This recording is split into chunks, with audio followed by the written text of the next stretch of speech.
ایک ہے ذاتی، ایک ہے عطائی۔ اللہ کا ہر کمال ذاتی خود سے ہے، مخلوق کا ہر کمال رب کا عطا کیا ہوا، جو عطا کیا وہ اسے عطائی کہتے ہیں۔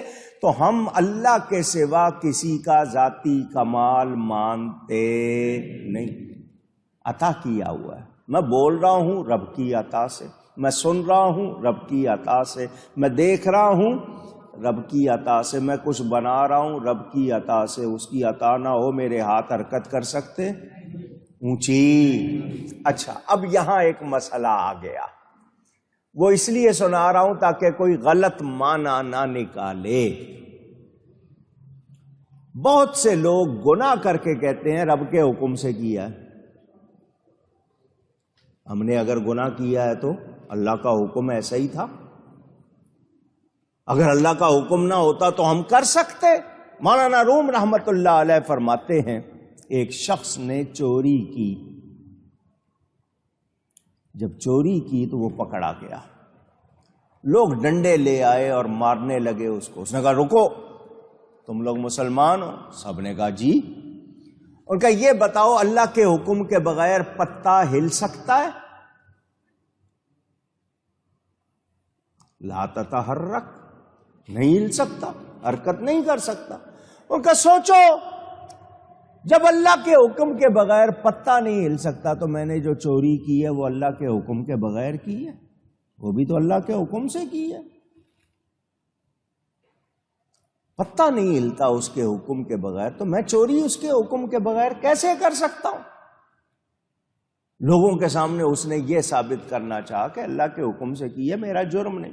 مولانا روم فرماتے ہیں اس کو مارو، سزا دو، اس کا ہاتھ کاٹو۔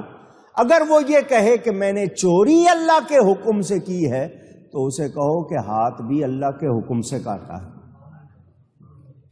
جس اللہ کے حکم سے تو نے چوری کی ہے اسی اللہ کا حکم ہے چوری کرنے والا مرد ہو یا عورت اس کے ہاتھ کاٹ دو۔ تو جس اللہ کا تو نام لے رہا ہے اسی کا حکم ہے، پھر مسئلہ اس کی سمجھ میں آ جائے گا۔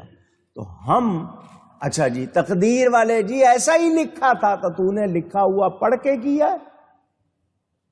تقدیر میں جو لکھا تھا کیا تو نے وہ لکھا ہوا پڑھ کے کام کیا ہے؟ تو نے تو اپنے ارادے سے کیا ہے، تو تیرے ارادے کی وجہ سے تجھ کو سزا مل رہی ہے، کیونکہ تیرے ارادے کی رہنمائی کے لیے قرآن حدیث موجود ہے، تجھے سب کچھ بتا دیا گیا، یہ صحیح ہے یہ غلط ہے، لیکن اس کے باوجود تو نے غلطی کا ارادہ کیا اور اپنا اختیار استعمال کر کے وہ غلط کام کیا، اسی کی وجہ سے تیری پکڑ ہے۔ تو یہ تمہارا ارادہ و اختیار، تو تقدیر پہ جو بحث کرتے ہیں اس کا میں نے اس لیے جواب دیا، کہیں گے جی اللہ کا حکم، ہاں اللہ کا حکم ہے، مگر تو نے کیا اللہ کا حکم پڑھ کر سن کر کیا؟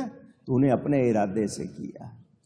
اللہ کی رضا اور مشیت کو تو جان سکتا کیا؟ اس کے کارخانہ قدرت میں کیا ہے ہم جان سکتے نہیں۔ تو ہمیں جتنا ارادہ و اختیار ملا ہے اس کے مطابق ہم کرتے ہیں، اچھا کریں جزا ملتی ہے، برا کریں تو سزا ملتی ہے۔ تو یہ بات بھی میں نے اس لیے واضح کر دی کہ حکم اللہ ہی کا ہے، مگر اللہ نے دوسروں کو بھی حکم کی طاقت عطا کی ہے، وہ اپنی اپنی رینج میں، اپنے اپنی فیلڈ میں، یعنی مثال کے طور پر عدالت والا عدالت کے حوالے سے، ملک والا ملک کے حوالے سے، آپ جھگڑے کے حوالے سے حکم دیتے ہیں، آپ کا حکم وہ نہیں ہے جیسا اللہ کا حکم ہے۔ اللہ کے حکم جیسا ہمارا حکم اونچی، اور اللہ کے حکم کے مقابل میں اور آپ کوئی حکم دے سکتے؟ اللہ نے فرمایا نماز پڑھو، میں کہوں نہیں پڑھو تو ہو سکتا اونچی؟ تو اس بات کو سمجھے تو وہ لوگ جو آیت پڑھیں قرآن کی مراد لیں غلط، ان کے لیے کوئی گنجائش اونچی کہیے گا۔